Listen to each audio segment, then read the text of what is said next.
What is going on, ladies and gentlemen? Welcome back to the channel for another review. And tonight I am reviewing a much anticipated movie for a lot of people, The Suicide Squad. Not to be confused with Suicide Squad, which came out in 2016, which, spoiler alert, I hated. So when they announced a new one, I wasn't super excited about it until I found out who was directing it.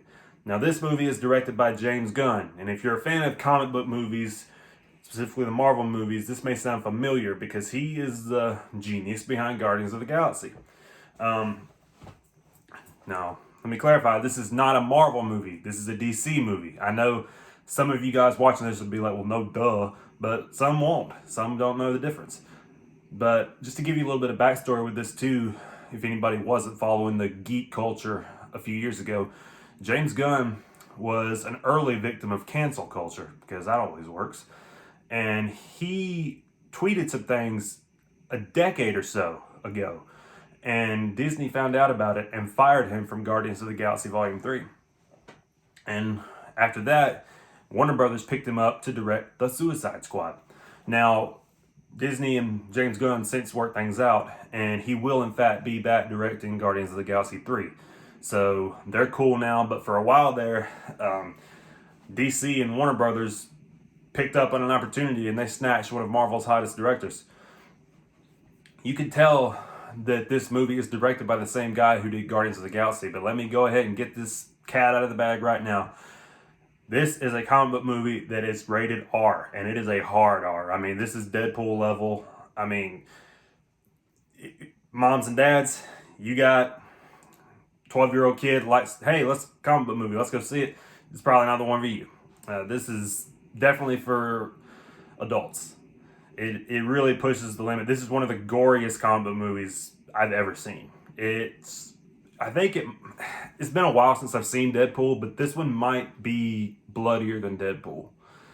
And this one's not made for kids. That said, as an adult watching it, I was entertained by it. How I know whether or not I'm really entertained by a movie in the theater, and this is also streaming on HBO Max too, but this is one I would say probably go to the theater to see. This is not like Space Jam and New Legacy. But how I know if I'm really invested or enjoying a movie is a test I have myself, is do I want to check my phone? I was locked in and I didn't really want to check my phone because the story that was being told on the screen, I really cared about. And that's a testament to James Gunn's filmmaking and the script even, because these characters are despicable. Let me go ahead give you a little bit of backstory. I'm not a huge, actually I don't know anything about the Suicide Squad comics, but I know enough about the DC universe that's been built, and I saw the first movie, which again I hated. But here's why they're called the Suicide Squad. These guys are criminals, mostly supervillains, that are being assigned on a special task force to do this certain thing to get time off their sentence. They're despicable, evil, horrible people. And so if they get killed, so what? They're awful people. That's the concept behind it. Is that right? No. But speaking of that, Amanda Waller, played brilliantly, I might add, by Viola Davis, is an awful human being. She's the one in charge of this group of people. And yeah, even though she's commanding terrible people, she is a disgusting human being. And there's not really anything redeeming about her. But again, Viola Davis crushes the role. All right, I'm going to talk about the cast for a minute. And here in a moment, I'm going to do something. But before we get into that, let's get into the main cast. Margot Robbie's back as Harley Quinn. This is her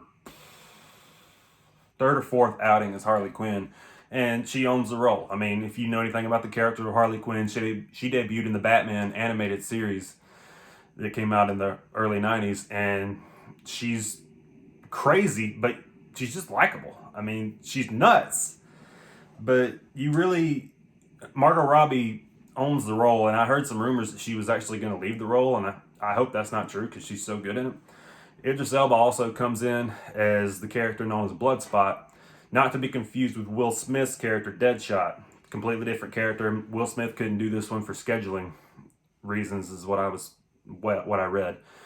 And if you watch my Fast and Furious review, which most of you have because that's my video that's got the most reviews, I talked about John Cena and how he is showing promise as an actor. I'm happy to say, John Cena,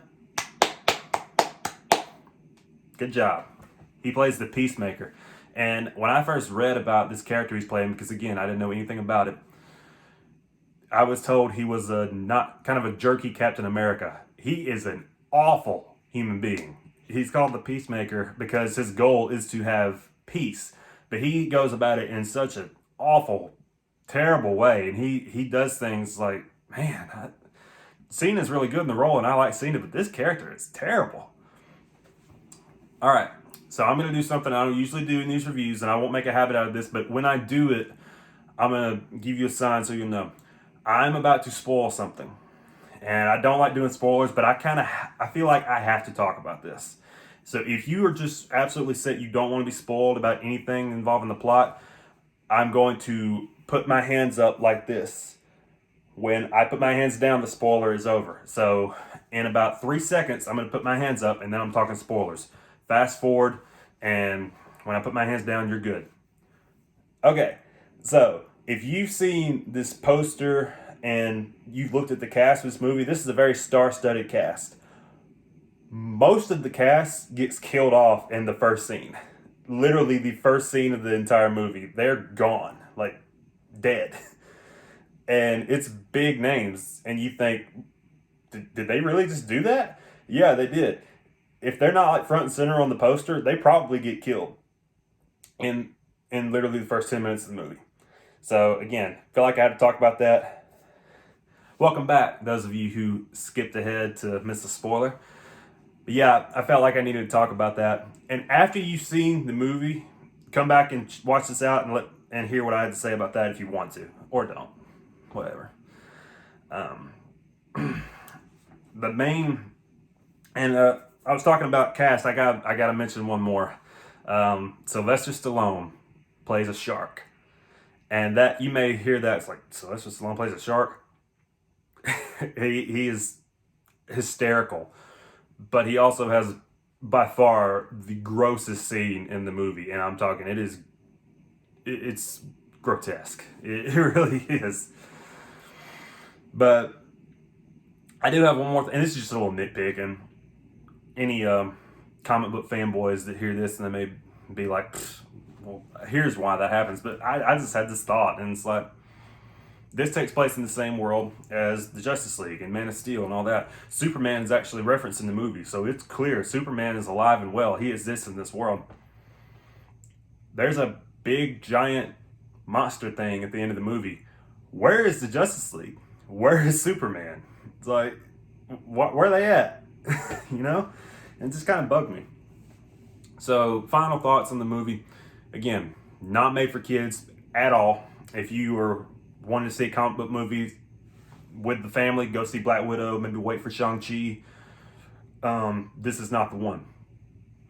However, if you're on the older side, more mature side, and you're a fan of the franchise, this is much better than Suicide Squad, the 2016 version, because again, I wasn't doing this channel then, but I give that like a 2 out of 10. I hate that movie. This one, nowhere near that low. I'm going 7 out of 10. And if you're mature enough and you don't mind blood, I'd say check this one out. So I will definitely be seeing more movies soon, including Jungle Cruise. Your 12-year-old that tried to convince you to go see Suicide Squad, take him to Jungle Cruise. Take him to see that instead. You'll be better off for it. But anyway, I'll be seeing you guys on the channel again soon. Thanks so much for watching. Please subscribe if you haven't. Drop a like. Leave a comment. Let me know what you think about the videos. And I will talk to you later. Peace!